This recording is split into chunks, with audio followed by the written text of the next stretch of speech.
Good morning students.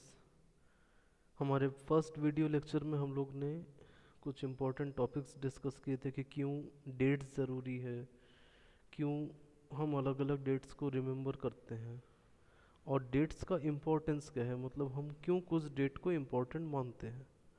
तो अब हम उस वीडियो लेक्चर के सेकंड पार्ट में प्रोसीड करेंगे। आई होप सो आप लोग सभी ने फर्स्ट पार्ट को ध्यान से पढ़ा है और अब सेकंड पार्ट में मूव करेंगे। तो यहाँ पे पहले हम लोग फर्स्ट स्लाइड को देखते हैं। हाउ डू वी पीरियोडाइज, मतलब हम लोग कैसे एक समय को अलग अलग भाग में या अलग अलग हिस्से में बांटते हैं और क्यों बांटते हैं। और इंडिया की अगर हम लोग बात करें तो इंडिया में हमारा जो टाइम पीरियड है उसको किस पर्सन ने अलग अलग हिस्सों में डिवाइड किया, ये हम देखेंगे इस वीडियो लेक्चर के फर्स्ट स्लाइड में। तो let's start. How do we periodize? In 1817, James Mill, a Scottish economist and political philosopher, published a massive three-work, A History of British India। जैसा कि आप लोगों ने पहले लेक्चर में देखा था कि इतिहास का अगर विभाजन की हम लोग बात करें तो सबसे पहले इसको किया था जेम्स मिल ने, जो कि स्कॉटलैंड से आया हुआ एक इकोनॉमिस्ट या अर्थशास्त्री था और उसको पॉलिटिकल फिलोसोफर भी कहा जा सकता है। ठीक है। और जेम्स मिल ने कैसे डिवाइड किया था हिस्ट्री को, उसने हिंदू, मुस्लिम और ब्रिटिश पीरियड्स में हिस्ट्री को डिवाइड किया था। ठीक है, आई थिंक इतना क्लियर है सबको। नेक्स्ट पैराग्राफ में आते हैं। Why do we try and divide history into different periods. अब हिस्ट्री को अलग अलग हिस्सों में बांटने की क्या ज़रूरत पड़ी। तो क्या होता है, जैसे कि पहले इंडिया में हिंदू राजाओं का रूल था, उसके बाद मुस्लिम रूलर्स का रूल आया, उसके बाद हम लोग ने देखा कि अंग्रेज़ों ने ज़बरदस्ती हम पे क्या कर लिया, कब्जा कर लिया।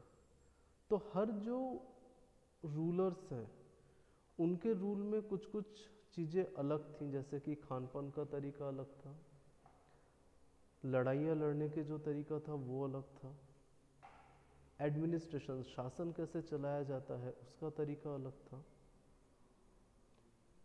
किस टाइप के पैसे चलाए जाएंगे, किस टाइप के रुपये चलाए जाएंगे, वो सिस्टम अलग था। तो ज़मीन को नापने का, ज़मीन को भाग करने का तरीका अलग था, तो पढ़ाई लिखाई का तरीका अलग था। तो बहुत सारी चीज़ें क्या होती है ना, हर टाइम पीरियड की कुछ अलग तरीके से होती है, या एक तरीके से हम लोग बोले तो हर टाइम पीरियड की अपनी एक खासियत होती है। क्लियर है। तो इन खासियतों के बारे में जानने के लिए या हर टाइम पीरियड के कैरेक्टरिस्टिक फीचर्स को जानने के लिए हम क्या करते हैं, इतिहास को अपनी सुविधा के लिए अलग अलग हिस्सों में बांट देते हैं। और इस प्रक्रिया को या इस प्रोसेस को क्या बोला जाता है, पीरियोडाइजेशन ऑफ हिस्ट्री। ठीक। अब दिमाग में सवाल ये आना चाहिए कि जेम्स मिल ने इंडियन हिस्ट्री को हिंदू, मुस्लिम और ब्रिटिश भाग में ही क्यों डिवाइड किया।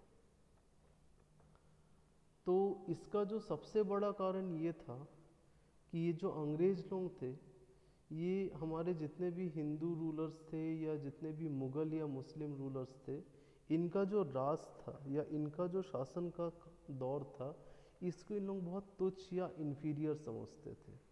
और इन लोग ओवरऑल इंडियंस को भी बहुत अनएजुकेटेड, अनकल्चर्ड समझते थे।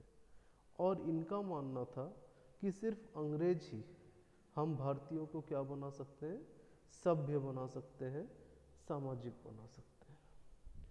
और हमारे देश की जो प्रथाएं थी, जो पुरानी मान्यताएं थी, वो भी अंग्रेजों को क्या लगती थी, दकियानुसी लगती थी या फिर बहुत असामाजिक लगती थी, अनकल्चर्ड लगती थी। क्लियर है। अब हम लोग सेकंड स्लाइड में मूव फॉरवर्ड करेंगे। जैसा कि आप लोग इस शुरुआती लाइन में देख सकते हो, Mill felt British rule could civilise India.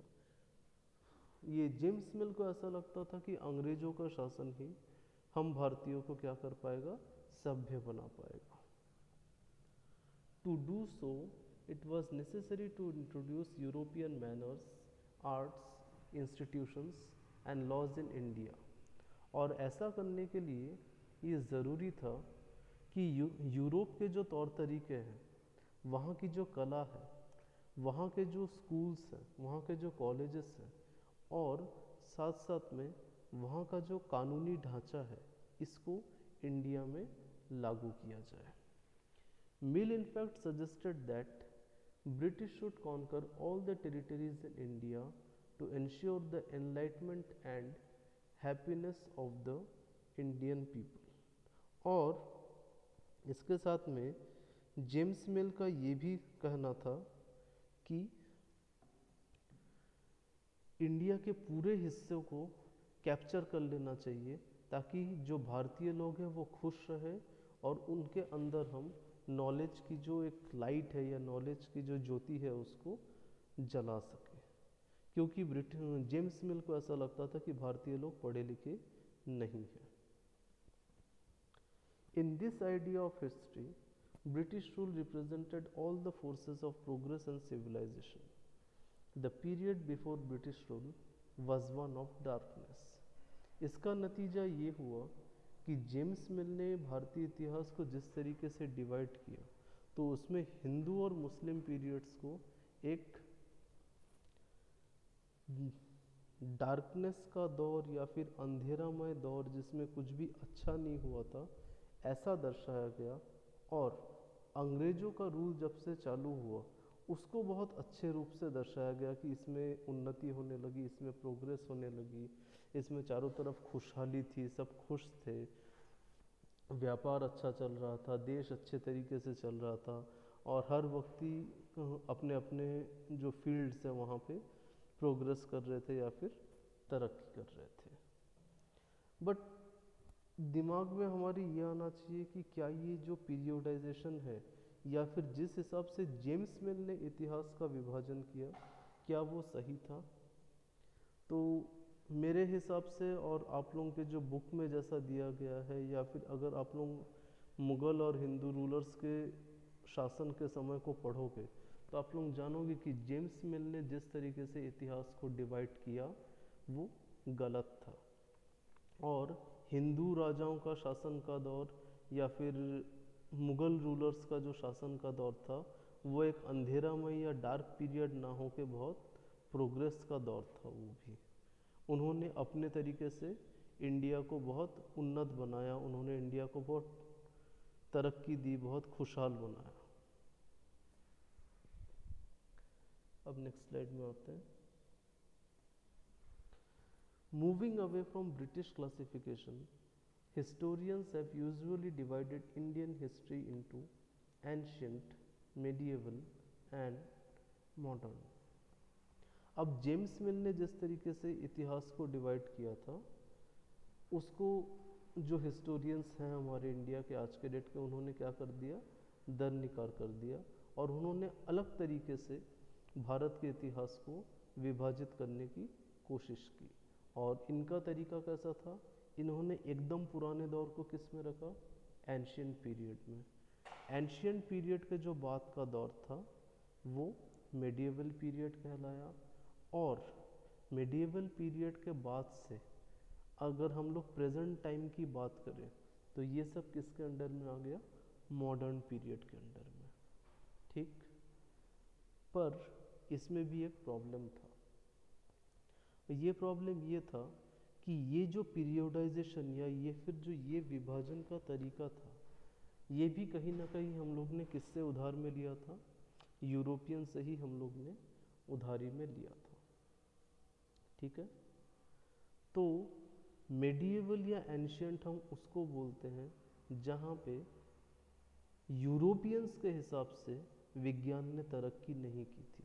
But अगर हम लोग अपने पोथी पुराणों को खंगालें तो हम कहीं ना कहीं ये जानते हैं कि हमारे जो साइंस है, हमारा जो आयुर्वेद है, हमारा जो कला है, हमारा जो लिटरेचर है, वो कहीं ना कहीं यूरोपियंस के साइंस, आर्ट्स, लिटरेचर से बहुत ज़्यादा एडवांस था.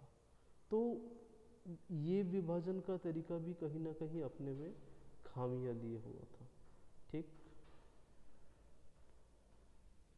और इसमें बाद में ये लिखा गया है कि क्या आप जेम्स मिल के द्वारा किए गए विभाजन से सहमत हैं, या फिर जेम्स मिल के दिए गए तरीके से हट के इन्होंने जो एंशियंट, मिडिएवल और मॉडर्न हिसाब से भारतीय इतिहास को बांटा, आप उससे सहमत हैं। ठीक है, अब थोड़ा सा नेक्स्ट लाइन्स में आते हैं। Under the British rule people didn't have equality, freedom और liberty, nor was the period one of the economic growth and progress। जैसा कि जेम्स मिल ने दर्शाने का कोशिश किया था कि अंग्रेज़ों के शासन का जो दौर था वो बहुत उन्नति भरा था, चारों तरफ खुशहाली थी, हमारा जो अर्थव्यवस्था है वो एकदम दौड़ रहा था। एक्चुअली में ऐसा कुछ था नहीं। अंग्रेज़ों के शासन के दौर में लोगों के पास ना इक्वालिटी मतलब बराबरी थी, ना फ्रीडम ना कि आज़ादी थी। ठीक है, nor was the period one of economic growth and progress, और ना ही भारत तरक्की कर रहा था, ना ही उसकी अर्थव्यवस्था अच्छे से चल रही थी। Many historians therefore refer to this period as colonial, इसीलिए बहुत सारे इतिहासकारों ने इस दौर को किस नाम से नवाजा है? कॉलोनियल नाम से।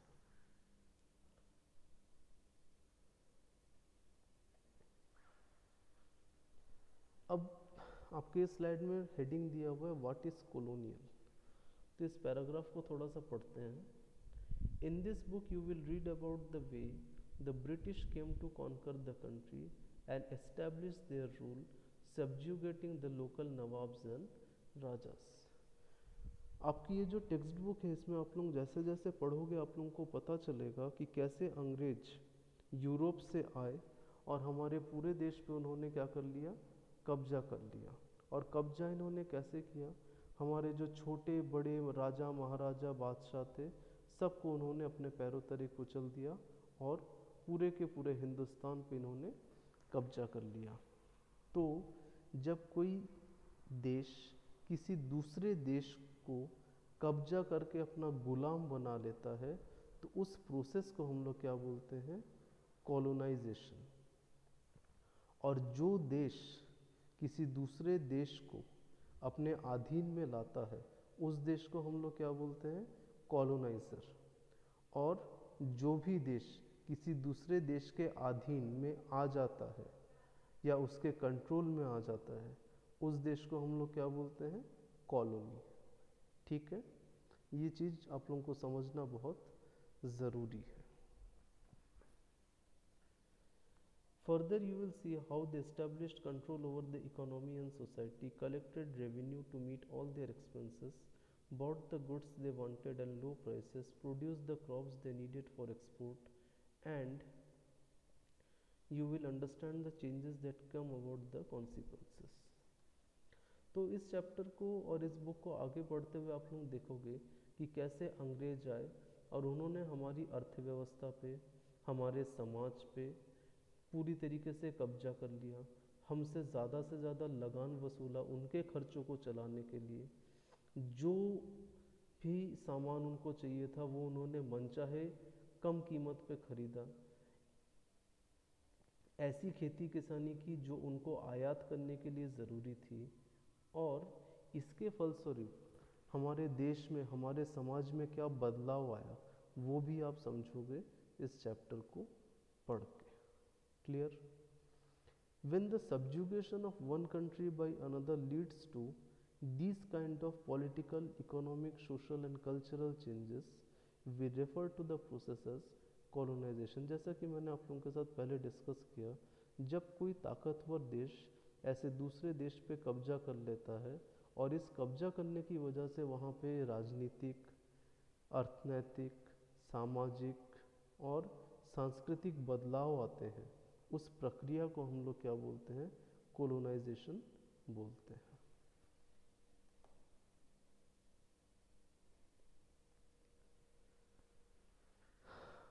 अब थोड़ा सा टॉपिक चेंज हो रहा है, हाउ डू वी नो। यहाँ पे हम लोग बेसिकली बात करेंगे कि हमको इतिहास के बारे में पता कैसे चलता है। सोचने वाली बात है, हम आज 21वीं सदी में बैठे हैं, तो हमको अकबर, महाराणा प्रताप, लॉर्ड हेस्टिंग्स, भगवान बुद्ध, इन सब के बारे में, इन सब से रिलेटेड कहानियों के बारे में कैसे पता चलता है, और उस दौरान लोगों ने कुछ क्या किया जिसकी वजह से हमको इतनी पुरानी बातें पता चल रही हैं। तो यहाँ पे देखिए लिखा हुआ है, what sources do historians use in writing about the last 250 years of history. तो इसका मीनिंग यही है कि इतिहासकारों के पास ऐसे कौन से स्रोत रहते हैं जिससे वो पुराने समय के बारे में पता लगा सकते हैं।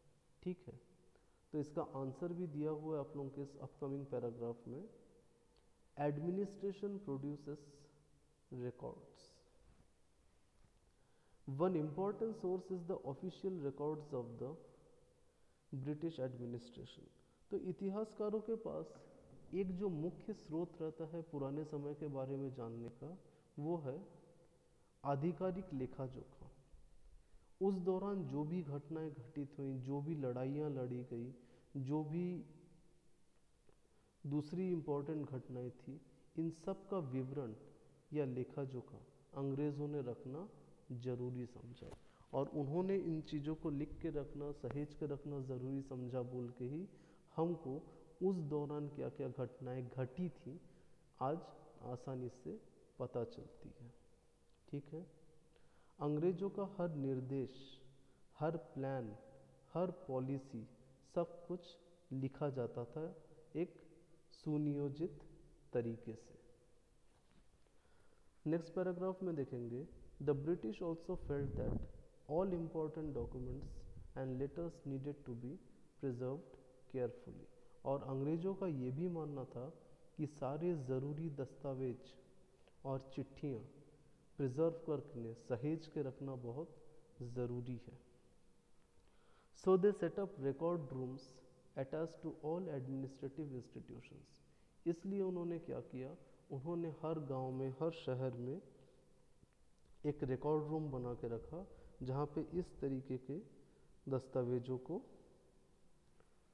रखा जाता था, सहेज के, प्रिजर्व करके, ताकि जब ज़रूरत पड़े हम इनको पढ़ सकें, हम इनको देख सकें।